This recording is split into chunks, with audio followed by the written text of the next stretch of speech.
बात सुनो मेरी, तूबा मेरी बेटी है और मैं सिर्फ और सिर्फ उसकी भलाई चाहता हूं।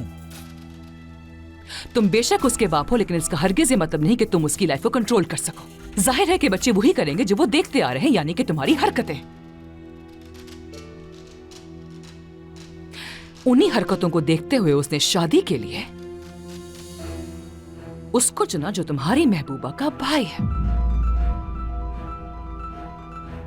सादिया, नसरीन मेरी महबूबा नहीं बल्कि मेरी बीवी है।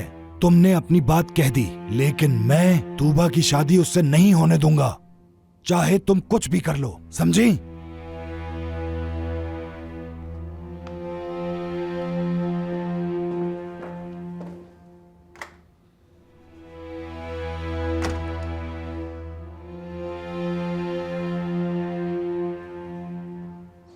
नानी, आंखें खोले, खुद को संभाले। नानी, बात करे मुझसे।